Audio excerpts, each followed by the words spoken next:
And now let us say hello to UFC middleweight Gerald Meerschaert, who we found out late last week will be fighting against Khamzat Chimaev on September 19th. This is a fascinating story because we also found out that the UFC has tentatively booked Khamzat Chimaev versus Demian Maia in October. But first things first, he has to get by Gerald. And this is a very unique story. And I appreciate Gerald for joining us here for a few minutes to talk about it all. Gerald, how are you? I'm great, Ariel. How are you doing? I'm doing really well. I believe this is the first time officially that we speak in an interview setting, so I appreciate you doing this, and it's great to have you on. Like I said, I'm fascinated by this story, so I have a lot of questions. But I do want to ask you first how you're feeling, because you were supposed to fight just a few weeks ago against Ed Herman, but we found out on fight day that the fight was canceled after you tested positive for COVID-19. So how are you feeling?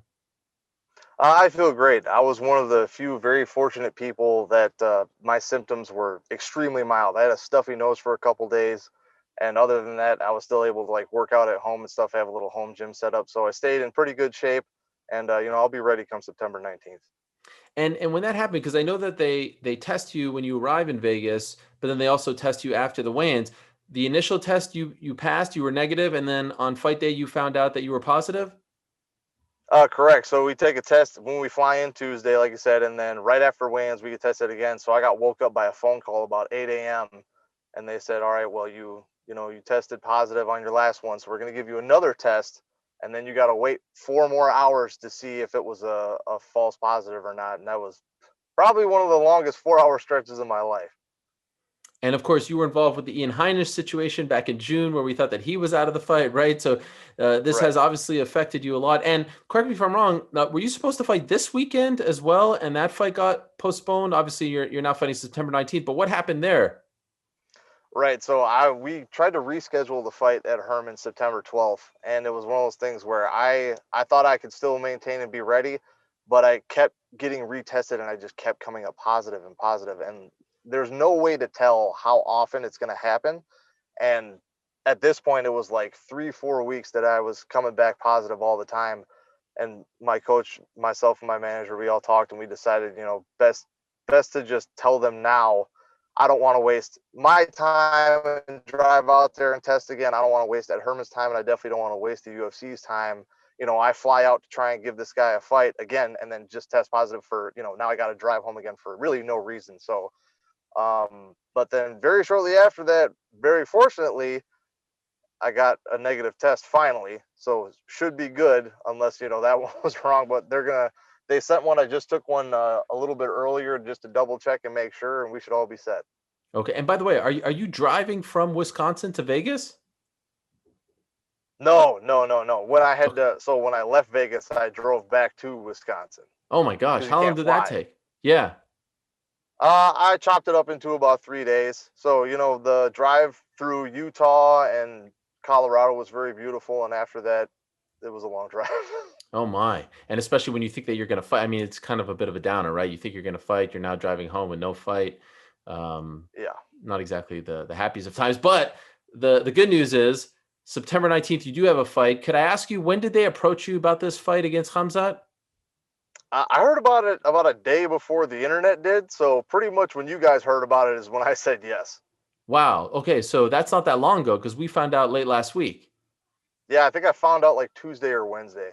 Okay. And what was your reaction when you got the name Khamzat Chimaev as your next opponent? Obviously, I'm assuming you have now heard of him, right?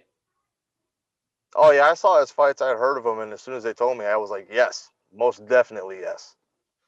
Why most definitely yes. I would imagine there are a lot of people who might not say that right now after seeing his first two UFC fights.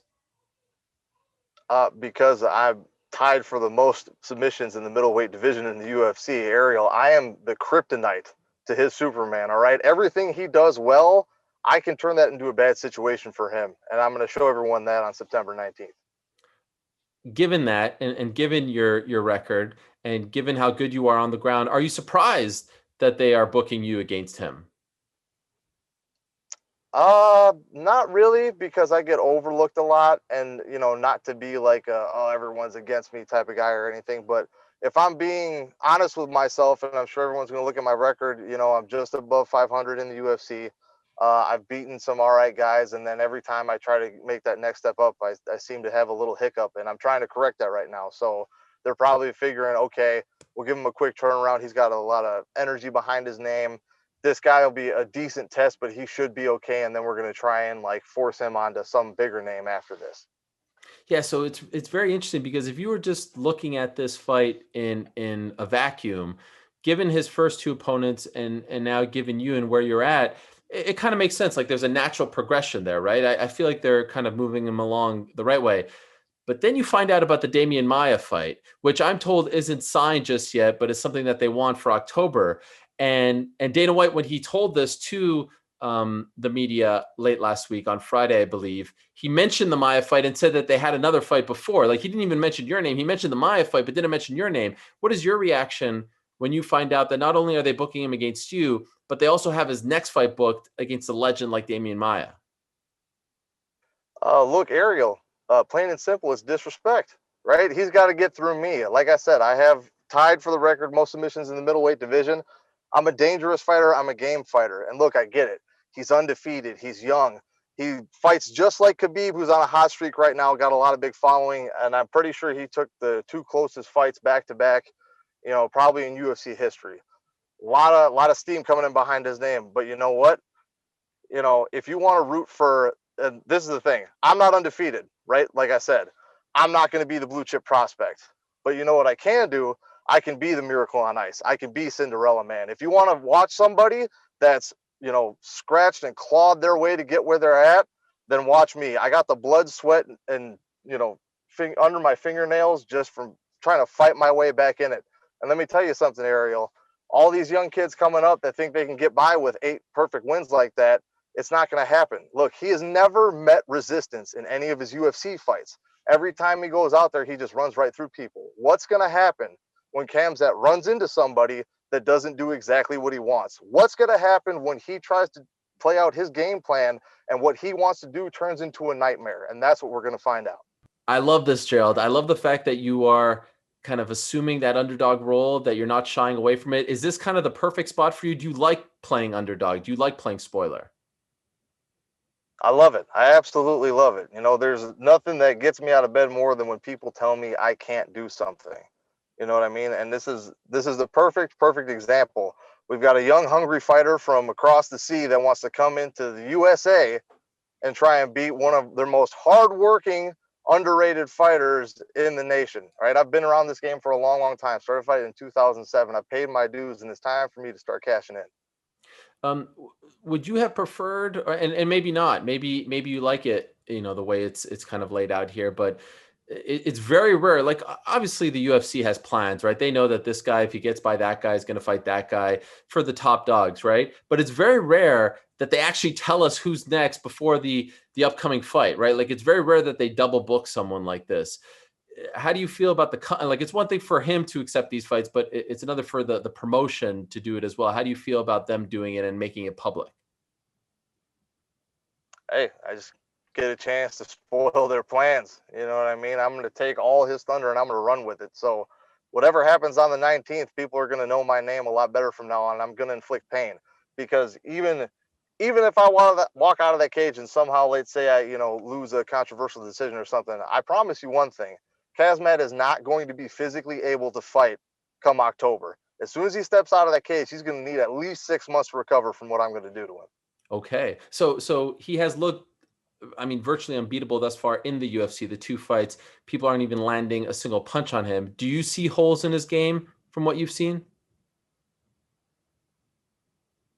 I mean, it's hard to see holes in someone's game when they get such easy fights. You know what I mean?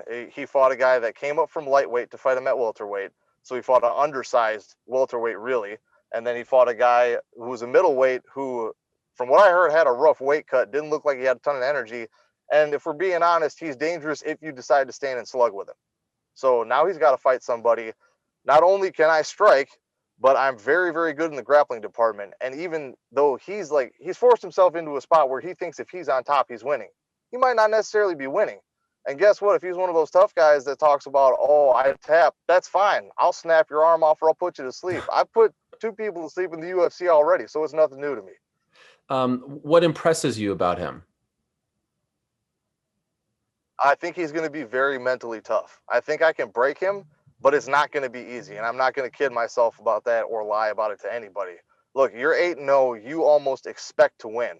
And I think he's still working hard, but there's something about someone that insists on doing what they want to do in the fight no matter what else is going on.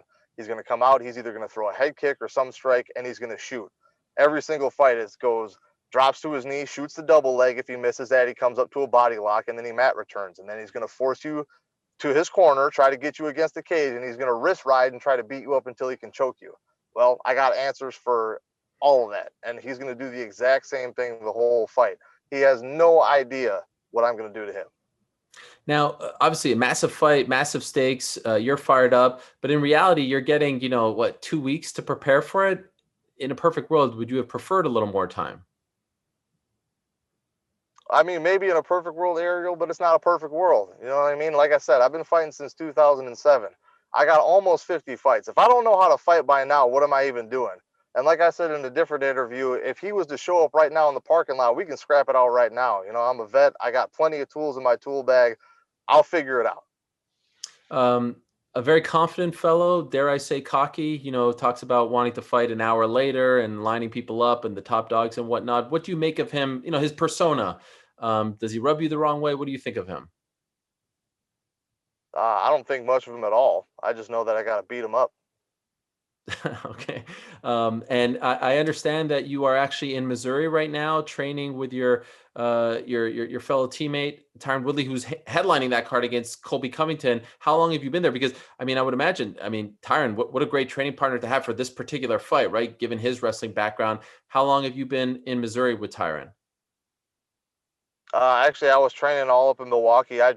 Got up early this morning, drove down, just got done with training in our advanced UFC COVID test. So, I hopped out of the car and I got to work. And that's exactly what I'm going to do on the 19th. Like I said, I'm a veteran fighter. I've been in it for a while, and there's nothing I love doing more. I also noticed a couple of weeks ago, probably before that you even knew that you were going to fight Khamzat, you were training with Bo Nickel, who's a great collegiate wrestler who is making the transition to MMA. I'm wondering if he's helping you for this particular fight. Is he still there at Rufus? Is he still around, or did he go back home? He went back, but Bo was a great guy to go with. Very, very knowledgeable in the grappling department. I was very, very blessed to be able to work with him for a few days, and man, what a great body. He's going to do really, really well in MMA. And, we were both picking our brains about different things. And, if I can go around and wrestle with guys like Tyron and Bo Nickel and get some of that good old fashioned American folk style wrestling, Kazmat's freestyle wrestling isn't going to hold a candle to that, especially for MMA. So I think I'll be just fine. Are you the kind of guy that watches a lot of tape on your opponent? And if so, have you been able to find non-UFC fights of his to watch? I've seen clips of his non-UFC fights, and obviously I watched both of his UFC fights. But look, like I said, I broke it down for you earlier, Ariel. He does the exact same thing every time. You can go watch one of his fights right now. He's gonna, unless he gets punched at, he's gonna throw something big, drop to his knee, shoot a double. If he misses that, he comes up to a body lock, and then he goes, referee's position, basically wrist ride, or he'll clasp the legs if you're on your butt, and then he just tries to beat you up until he gets a choke. That's all he does. As simple as that. Why can't anyone figure it out then? I don't know, man. Apparently, people stop doing jujitsu or something because it's almost like you get to a point with some guys in MMA that they feel like they can only win from certain positions. I can win from anywhere. I've won fights off my back. I've had to ground and pound guys and get a choke. I've knocked guys out before. So, I think if you're well-rounded and you understand, like, I'm dangerous from any single position. The only place I see Kazmat dangerous is when he's, doing what he wants to do. So we're going to see, the famous Ted Lee Atlas quote, what's going to happen when you meet resistance? What's going to happen when you get in there with somebody who doesn't do what you want to do and you get smacked in the face? Have you had a chance to look at the odds just yet? I assume he's probably like minus 400 and I'm like plus 600 or something ridiculous like that. Yeah, I actually just got them, and it's actually not. I don't know. You tell me. You tell me. Maybe I'm wrong here, but these are the odds as we are speaking right this moment. As I pull this up. Okay, here it is. Khamzat minus 500. You are a plus 385 as of right now. What do you think of that? That's about what I expected. Yeah. So if you want to make some money, come bet on me on the 19th. Are you the kind of guy that bets on yourself? Would you bet on yourself here? I gamble with my body enough. I don't need to gamble with my money. Fair enough. And so okay, so you have this opportunity, and he has the opportunity against Damian. Maybe we could get it in writing. If you win, if you pull up the upset, and you're pretty healthy, then why can't you get the Damian Maia fight? That would be a big fight for you. Yeah, I wouldn't be opposed to it. However, I am not cutting to 170 to fight Demian Maia, so he would have to come up, and I don't know if he wants to do that. And again, I'm not going to overlook Khamzat. Like I said, he's a young, tough kid. He wants to get in there and win, and he has it set in his mind that he's not going to give up. So it's going to be a tough test. But if I do get past that and everything goes according to plan, then we can see if Maia wants to move up to 85 again. But I'm not worried about that too much right now. It is interesting that they're putting him in there against two two guys who are very comfortable off their back. That's somewhat surprising, right? Yeah, which also makes me think that I'm kind of the warm up, so to speak, for Demian Maia, which Hmm. is it's hard to say it's insulting because it's Demian Maia, right? Like he's one of the best jiu-jitsu fighters ever, but I'm going to take it that way because I'm me and I think I can be just as good, if not better. That's right. You should feel that way. And so in this situation, you have, I guess a little more than a week to go to what is it? Yeah, 10 or so days. And I know you took the fight on relative short notice. Is this going to be a tough weight cut for you? Are you a guy? Because I know you were going to fight at 205 prior to this. Like, are you concerned at all about the weight? For him, it probably won't be a problem, right? Because he can fight at 170 and this is a 185. But what about for you? I should be fine. I never get that heavy. Weight wise, I'm not a huge middleweight by any means, and really right now I'm probably about the same spot I would be in even if I had planned a fight coming up. So I'll be pretty comfortable coming into fight week. Now, I don't want to put words in your mouth, but it does seem like you're not like overly blown away by him. You feel like it's fairly obvious what he's going to do. Would it be fair to say that you think that he is overhyped, that maybe he doesn't deserve all this praise? I mean, he's getting a ton of praise. Do you feel like it's not deserved just yet, considering who he has fought? Oh, I think he can have all the hype he wants, but just stop giving him hype when he's about to fight me and thinking that it's going to be a walk in the park. That's what really ticks me off.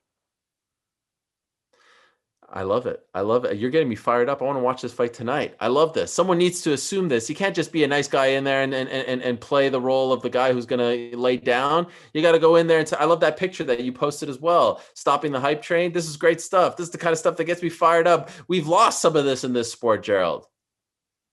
I know I'm trying to bring it back, Ariel. Look, these people don't understand that part of this is an entertainment business. And you know what? If you're having fun doing what you're doing, there's nothing better. And there's nothing more that I love than laying hands on somebody, especially when they're, bringing someone in like this that thinks they're going to be the best ever.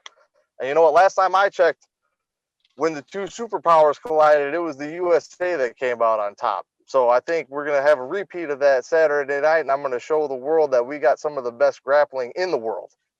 I thought you were talking about Macho Man and Hulk Hogan, the mega powers colliding, but you were talking about USA and USSR.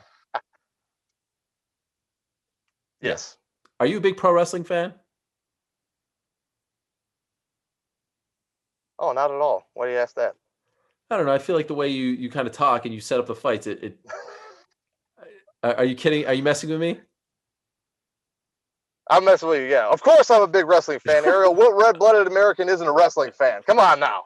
Did you grow up like looking up to the wrestlers? And is that part of why you get, the showmanship and the entertainment part of this game as well? Because a lot of people don't get it. Yeah, I mean, I should run a class on this, right? They got those master class videos. I'm going to start a video of my own. Growing up, and I had a lot of buddies that were into it. We would riff off each other all the time, and now it's real life. I really mean this. Don't think this is an act. Just because I watch Sure. wrestling and I said all these things, I'm really going in there to put a hurting on that guy. Like September 19th, they close the cage. It's going to be absolute pandemonium. I love it. Pandemonium in an empty arena. This is great. You're gonna bring it. I love. Who are some of your guys that you watched growing up? Obviously, well, as you know from earlier, big fan of the Macho Man Randy Savage. So Yes. that was a big one. I was young enough at the time. I was also a big fan of The Rock, and I was a fan of CM Punk, who's now my training partner, Mr. Phil Brooks himself. Is he still showing up to the gym these days? Yeah, he's being a little more cautious, with the COVID going around, and especially because he still has his place in Chicago, but he's still training. Okay. And by the way, why is your nickname GM3? I always wondered that. That's my initials. Gerald Meerschaert the third, and it just has a nice ring to it. GM3 kind of sounds like GSP. People are used to it. Don't want to confuse MMA Twitter too much, so. That's right, GM3, GSP. Yeah, it is kind of the same.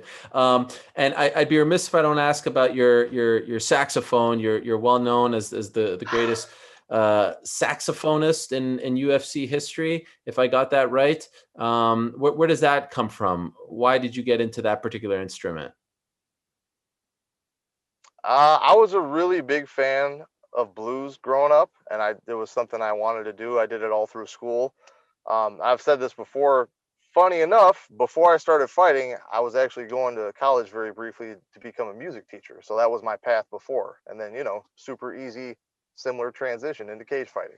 That's right. Do you ever wish you stuck with that? Like, do you ever long for those days? Do you feel like it would be a simpler life?